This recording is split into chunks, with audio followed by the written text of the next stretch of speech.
Хэвлэлийн мэдээлэлээр төрөлдсөн MNC телевиз 7 хоногийн анхаарал татсан онцлог үйл явдлын эзнийг үзэгч тантай уулзах болно. Баасан гарагийн 21 цаг 30 минутаас та суугаад харуулаарай.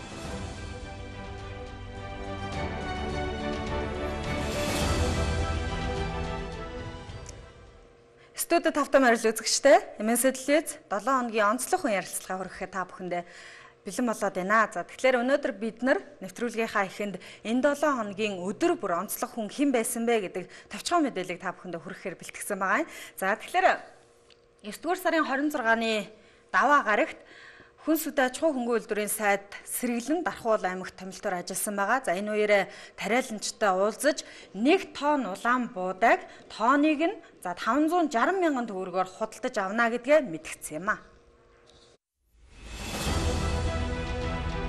Манай яамныхан бол бидний ярилцаад нэг юм шийдвэр гаргасан байна. За нэгдүгээр бид 560 мянган төгрөг план болгож байгаа.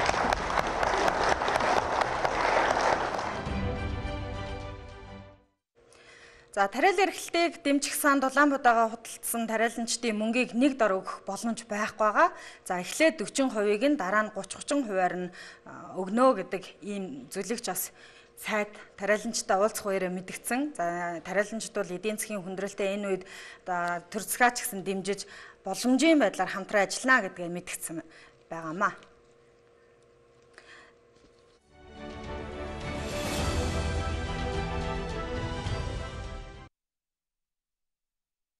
За Мегмар гарагийн онцлог хүн хэн байсныг одоо та бүхэндээ танилцуулъя. 9-р сарын 27-ны Мегмар гарагт за нийслэлийн ардчилсан намын дарга Батүл нэгэн нийтлэл бичсэн байгаа. За энэ нийтлэл нь миний эсрэг их хэвсэл бий болжээ гэсэн гарчигтай байсан. Энэ нийтлэл ерөнхийдөө олонний анхаарлын төвд орсон гэж хэлж болно. За энэ нийтлэлд хэд хэдэн зүйлийг дурдсан байсан. За тухайлбал зоригийг улс төрийн зорилгоор хөнөөсөн хэрэгт хууль зөрчим байж яллагдагчаар татлаа. За мөн үүнээс гадна нийслэлийн ардчилсан намын даргын алтан тушаалаа өхийг ерөнхийлөгчийн зөвлөх хэвлэлээр дамжуулан шаардаж эхэллээ.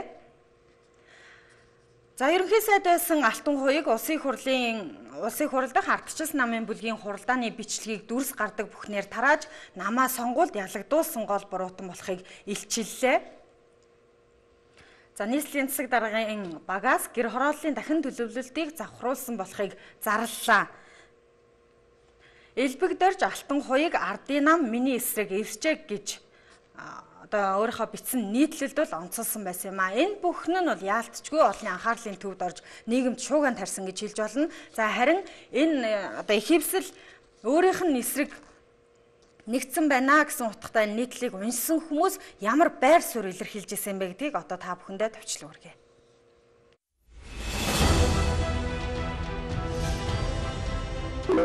Алтан уйгийг хэрэгт хийх гээд холбоотой бүх хүнийг шалгаж байхад энийгээд явж байсан биз дээ. Одоо өөрийг нь шалгах болсон чинь ордуу тавьж гинэ. Наашаа арж зарчим ярьж хаад цаашаа харахаараа бүтээн байгуулалтаас хулгай игээд байх юм бааваа минь. Илбэг зайлахтаа араа бат хамгаалах гэж үхээс бусдыг хийх юм шиг байна. Алтан уйгч яах вэ? Илбэгт базуулчихсан бол л та. Баатар баава таныг дэмжинэ.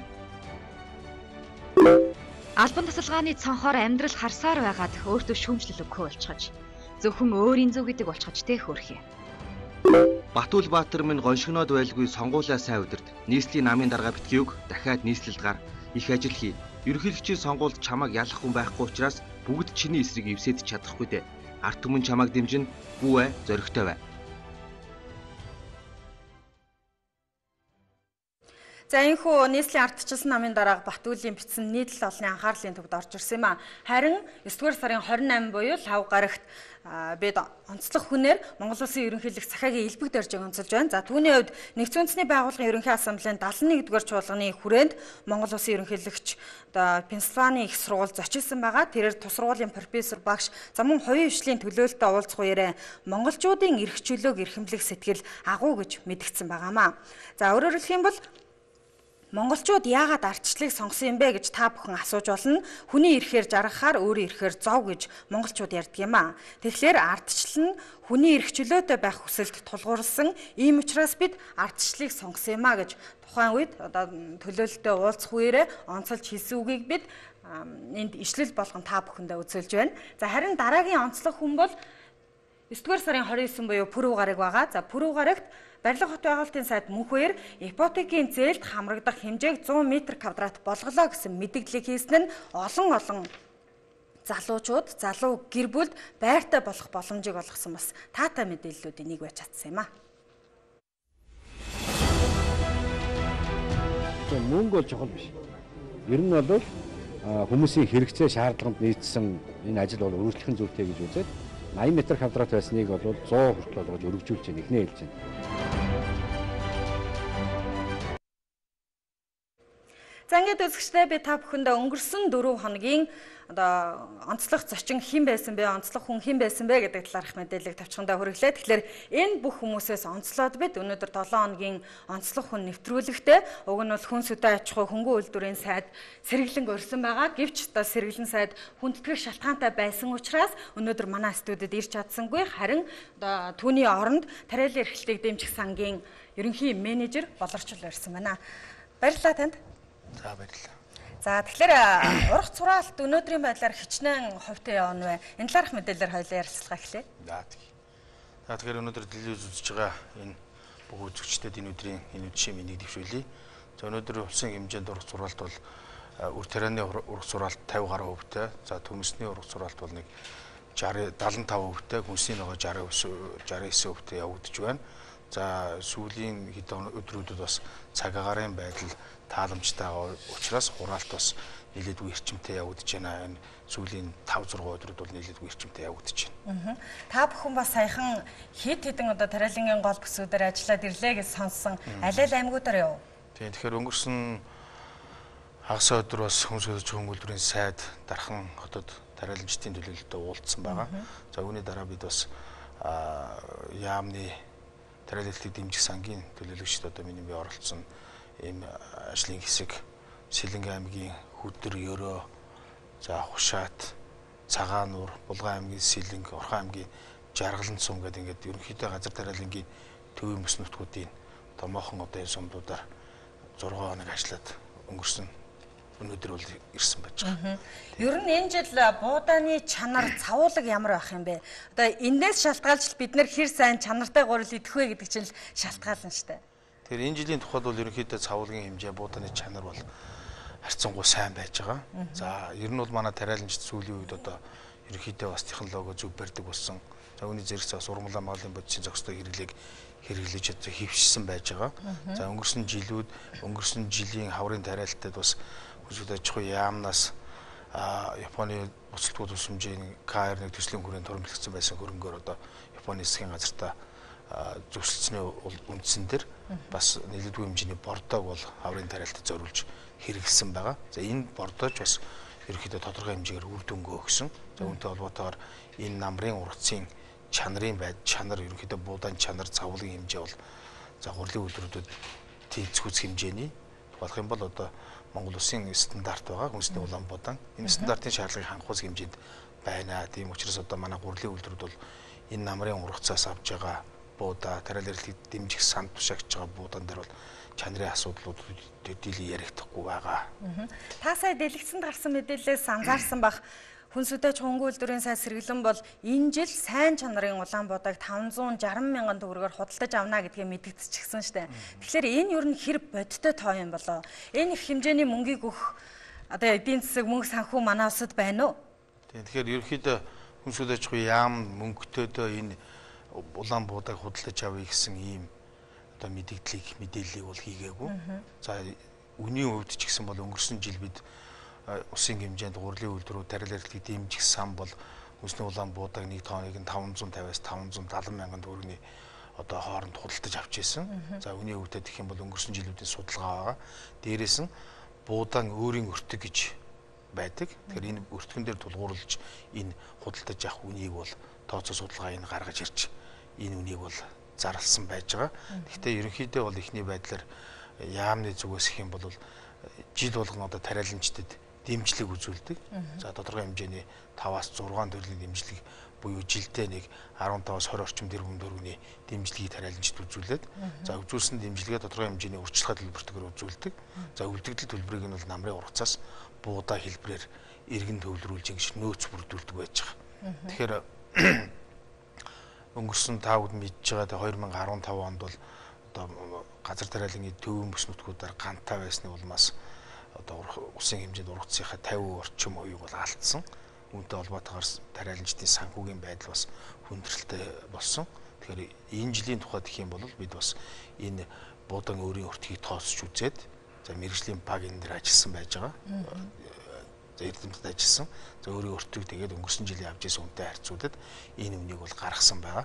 За энэ үнийг гаргахдаа бид тариалан эрхлэлтийг дэмжих санд нөгөө дэмжлэгэнд үзүүлээд иргэн төвлөрүүлж байгаа буудааныхаа үнийг ийм үнээр авъя гэдэг энэ үнийг бол гаргаж тавьсан байж байгаа. Тэрнээс биш энэ бол одоо ерөнхийдөө улсын буудаанд одоо ер нь тариаланчид урлын үйлдвэрүүд бол тариалан эрхлэлтийг дэмжих сангийн энэ өрөндөө авж байгаа буюу одоо энэ дэмжлэгийнхаа иргэн төвлөрөлтөнд авж байгаа авах буудааны зарласан үнийг бол жишээг үн болгож ирсэн юм уламжлалтай байж байгаа. Ер нь жилдээ тариалан эрхлэлтийг дэмжих санд хэдийн эрх хэмжээний буудаа авдаг юм бэ? Худалдаж авдаг юм. Жил бүр янз бүр байдаг л да. Буудаа ихтэй жил бид бас 100 орчим мянган тонн буудааг бол татан төвлөрүүлж ийсэн. За өнгөрсөн жилийн тухайд бол төдийл нь одоо ургац сайн байгаагүй учраас бид үзүүлсэн дэмжлэгийнхаа нэг 10 орчим хувийнх нь буудаагаар дэмжлэгийнхаа одоо буудааг эргэж төвлөрүүлсэн байж байгаа. Энэ жилийн тухайд гэх юм бол ургацын хэмжээ одоо харьцангуй сайн байна. Тийм учраас бид тариалан эрхлэлтийг дэмжих санд тодорхой хэмжээний буудааг аавна. За дээрэс нь болохоор манай сая одоо тариаланчдын хоёр холбоо байгаа. Хоёр холбооны тавьсан хүсэлт за тариаланчдтай уулзсан уулзалт энэ бүгдээс бол ерөнхийдөө хурлын үйлдвэрүүдээс ингээд зарлж байгаа үн.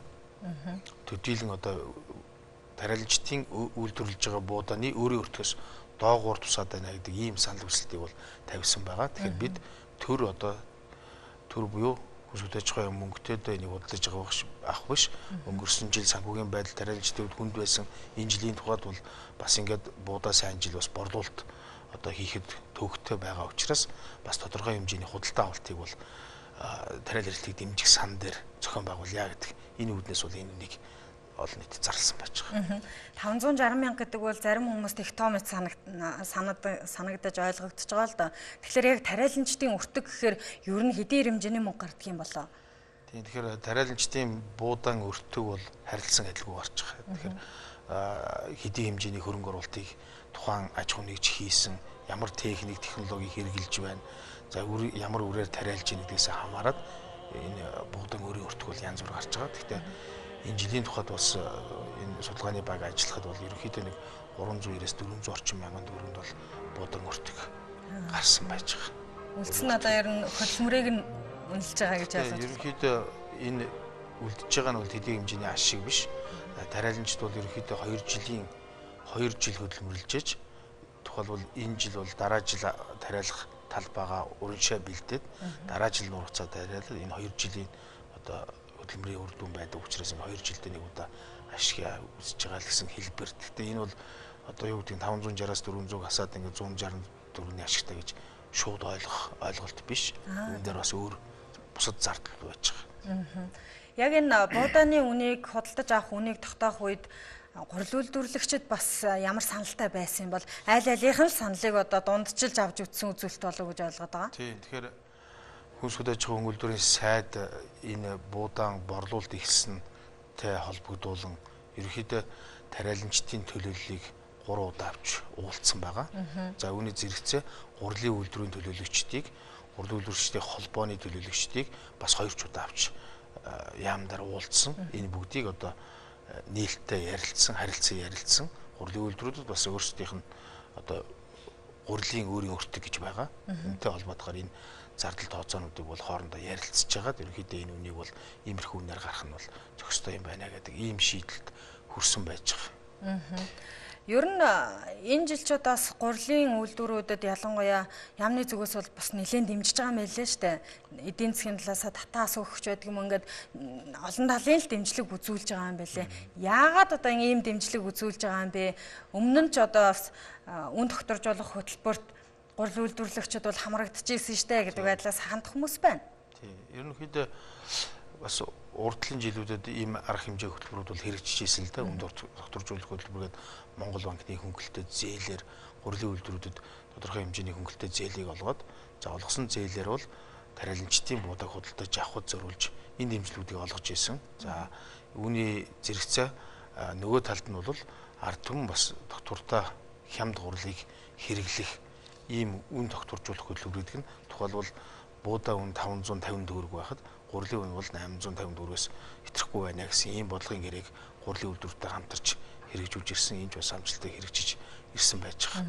Тэгээ энэ жилийн тухайд гэх юм бол бас гурилын үйлдвэрүүдтэй бас сайдын түвшинд энэ би түрүү ярьсан уулзалтууд энэ дээр бас энэ асуудлуудыг яригдсан. За энэ жилийн тухайд гэх юм бол бид бас хөрөнгө мөнгө улс орны хэмжээнд хөрөнгө мөнгөний асуудал хэцүү байгаа учраас за арилжааны банкудаас бас тодорхой хэмжээний хөнгөлтэй зээлийн их усүрийг бол гаргаж гурилын үйлдвэрүүдэд олгоё. За үүний жилийнх нь хүүгийн бол тодорхой үеийг нь бол төрөөс одоо төсөв зургаж санхүүжүүлэх замаар ингэж дэмжлэг үзүүлье гэдэг ийм байдлын саналуудыг бол гаргасан. Ерөн шийдвэрүүдийг гаргаад гурилын үйлдвэрүүдэд тавьсан байж байгаа. За ганцны гурилын үйлдвэрүүд бол энэ хөтөлбөрт хамрагдахаар одоо арилжааны банкудаа зээлэх их усүрийг шийдвүүлээд дараалжтаас буудаа хөдөлж аваад эхэлж байгаа. За ингээд төр засгийн зүгээс гурил үйлдвэрлэгчдэд дэмжиж байдаг. Гэтэл одоо тэр үн докторжуулах хөтөлбөр хэрэгжих үед за 2013 онд шиг санагдаж байна л да. 60 гаруй тэрбум төгрөгийг 36 гурил үйлдвэрлэгчдэд хувааж өгсөн. Гэтэл энэ хөтөлбөрт хамрагдсан хэрнээ Улаанбаатар од зэрэг үйлдвэрүүд гурилныхаа үнийг 60-аас 90 төгрөгөөр нэмлээ гэдэг мэдээлэл тухайн үед гарч ирсэн шүү дээ. Дахиад одоо эдгээр чинь дэмжлэг хүсчихэд гурилныхаа үнийг нэмэх юм биш байгаа. Гурилны үн доктортой чадах уу гэдэг юм асуулт байна. Тэгэхээр за урдны хөтөлбөрүүд бол ерөнхийдөө бодлогын бид рүү хэлсэнтэй бодлогын гэрээ байгуулагдаж явж ирсэн. Энэ бодлогын гэрээний байгуулсан гэрээг бас хяналтынхан бол өсвөл аж ахуйн хяналт тавьж ажиллаж байсан тухайн үед бол иймэрхүү асуудлууд одоо асуудлуудаар нарийн хяналт тавьж ирсэн учраас бол ерөнхийдөө гэрээнийхээ түвшинд ажилласан гэж ойлгож байгаа. За энэ жилийн тухайд бол гурилын үн өсөх ямар нэгэн одоо тийм нөхцөл бололцоо үүсэхгүй гэж үзэж байгаа. Яагаад гэвэл улсын хэмжээнийхээ дотоодынхаа хэрэгцээг хангахуйц хэмжээний буудаа хурааж авах юм үржилсэн баланс гарсан байж байгаа. Тэгэхээр бид энэ гарсан буудааг одоо манай гурилын үйлдвэрийн хүчин чадал гэх юм бол жилийнхээ хэрэгцээг хангахуйц хэмжээний буудааг одоо худалдаж аваад дээрэмдэж гурил үйлдвэрлэх юм бүрэн болцоотой учраас ямар ч байсан гурилын үн доктортой байх байхаа гэж ойлгож байгаа. Цагаар урьдчилсан төлөөс харахаар 10 дугаар сарын эхээр бол хурд тунц орноо, цас орноо гэдэг ийм мэдээлэл байна лээ. Тэгэхээр энэ жил бол ерөнхийдөө Улаанбаатар бол дотоодынхоо хэрэгцээг 100% хангах хэмжээний байдлаар хурааж авна гэж ойлгож болох нэ? Тий, ургацын урьдчилсан баланс гарсан л да. Балансаар бол бид улсын хэмжээний 501 мянган тонн үр тариа үүнээс 480 орчим мянган тонн улаан буудаа худалдаж хурааж авах нэ гэсэн ургацын урьдчилсан баланс гарсан. Гэхдээ балансаас дээшээ доошоо бас бага зэргийн хөдөлгөөн орох магадaltaй. Яагаад тэгэхээр хураалтын үед бас цаг агарын саатууд зөндөө гардаг. За бороо цас орох тийм ээ. Бусад одоо хураалтын үед хаягдл гарах иймэрхүү шалтгааны улмаас яг балансаар гарсан ургацын одоо яг тэр хэмжээгээр аавна гэхэд бас төдийлөн хэцүү. Гэхдээ ер нь бол тэр орчимдаа бол гарна. За ургац хураалтын дүн гарсны дараа бид хэдийн хэмжээний ургац авсан гэдгээ бол ерөнхийдөө бол тэр мэдээлэл олон нийтэд төрөв. Ер нь одоо жилийн намрын намартал бид нар байгалаас нэг хамааралтай байдаг ийм асуудал байнга л яригдж байна. Тэгэхээр цаашдаа ганц төсвөртэй өрийн буудаа тариалах одоо бас туршилт хийгдсэн байгаа тийм. Энэ туршилтыг өргөжүүлэх тал дээр ямар бодлого барин ажиллаж байгаа болоо? Тэгэхээр Монгол Улсын газар тариалан бол ерөнхийдөө бас байгалаас 100% хамааралтай гэж хэлж болно. Тэгэхээр ерөнхийдөө энийг бол энэ байгалаас хамааралтай газар тариалангийн үйлдвэрлэлийг тогтвортой авч явахд бол бид бас хоёр хүчин зүйл дээр анхаарч ажиллах нь зүйтэй гэж үзэж байгаа. Нэгдүгээртнийх нь бол одоо услахатай тариаланг бол төрөөс болон гадны зээл тусламж хувийн хвшлээс тодорхой хэмжээний хөрөнгө гаргаж иж услахатай тариаланг нэлээдгүй хэмжээр хөгжүүлвэл бас бид нэр энэ байгаль цаг уурыг бол цаг уурын өнөө үед тулгарч байгаа энэ асуудлуудыг бол даван дуулахад тодорхой хэмжээний хувь нэмрээ үзүүлнэ. Гэхдээ услахатай тариаланг бол эрхлэхэд одоо хөрөнгө мөнгөний асуудал нэлээдгүй шаарддаг учраас энэ бол Монгол улсад төдийлөн хэрэгжиж амжихгүй чадахгүй яваад байгаа. За нөгөө талдаа гэх юм бол бид энэ цаг уурын энэ өөрчлөлт дэлхийн нийтээр явагдаж байгаа энэ өөрчлөлтөд бас өөрсдийнхээ шинжилгээ ухааны талаас Монгол улсад нутагсан энэ ганг давж гарах төсвөртэй энэ сортын үрээр тариалтыг бол хийх юм зайлшгүй шаардлагууд тулгарч байгаа. За өнөөдөр Монгол улсын хэмжээнд 27 орчим сортоор бол тариалт явагдаж байгаа. За үүнээсээ бол төвийн бүсэд буюу одоо газар тариалангийн энэ нийт ерөнхийдөө мас ургах завтай газруудаар бол 5-аас 6 сортууд бол нэлээдгүй хэмжээгээр энэ нийт 27 сортын 60 орчим үүд нь тариалагдж байгаа. За манай дархны ургамал газар тариалан эрдэм шилгээний хүрээлэн гэж эрдэм шилгээний байгууллага ажиллаж байгаа. За энд бол маш олон эрдэмтэд олон жилийн үр сортын асуудлаар бол туршил судалгаануудыг хийж Монгол улсад туршигдсан цаашд нутагсан ийм сортуудыг бол нэлээдгүй хэмжээгээр гаргаж байна. За өнгөрсөн жилийн ганта байсан нөхцөлд бол одоо дархны эрдэмтдийн гаргасан дархан 144, дархан 131 гэд манай дотоодын энэ өрүүд бол нэлээдгүй хэмжээгээр бас ургац ганг бол төсвөртэй авч гарсан байж байгаа. Энэ тариаланчд бол сүүлийн үед хүрээлэнтэйгээ бол бас ажиллах энэ уялдаа нь бол нэлээдгүй сайжирч байгаа. Ийм учраас бол цаашдаа бол бид дотооддоо энэ төсвөртэй энэ үрийг үйлдвэрлээд тариаланчтай энэ үрээрээ хангаж ажиллах юм бол бас гангийн бол тодорхой хэмжээгээр давах нөхцөл үүснэ л гэж ойлгож байгаа. За баярлалаа. Сайдынхаа орон дээр сайхан харилцаа өгсөн таны ажилд амжилт хүсье. Тэгээ дараагийн нэвтрүүлэгт бидэнтэй бас хамтран ажиллаж байгаарай гэж хэлмээр байна. Баярлалаа.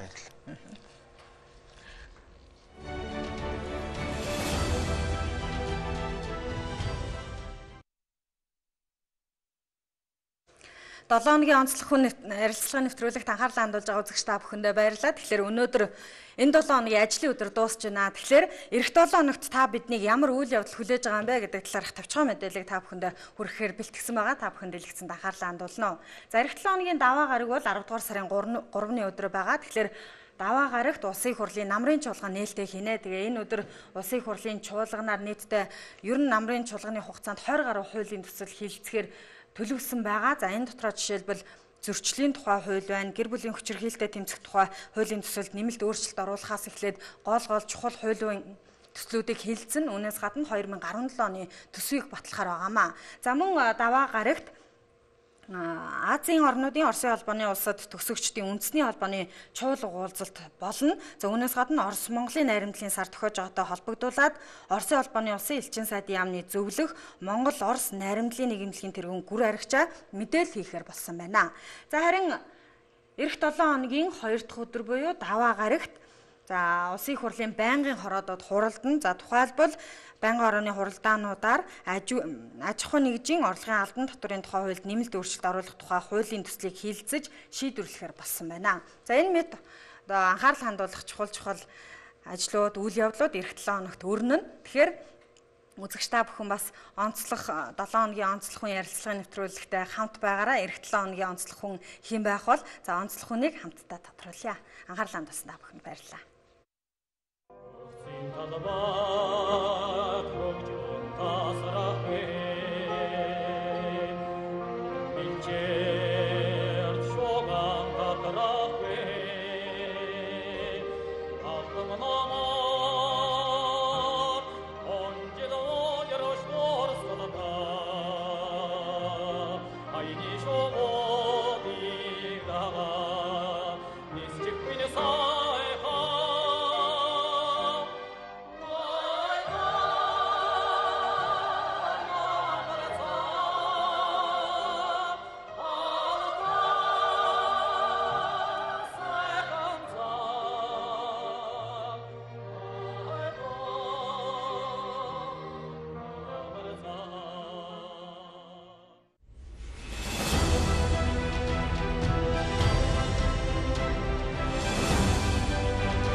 Мэдээлэлээр төрөлцсөн MNC телевиз 7 хоногийн анхаарал татсан онцлог үйл явдлын эзнийг үзэгч тантай уулзах болно.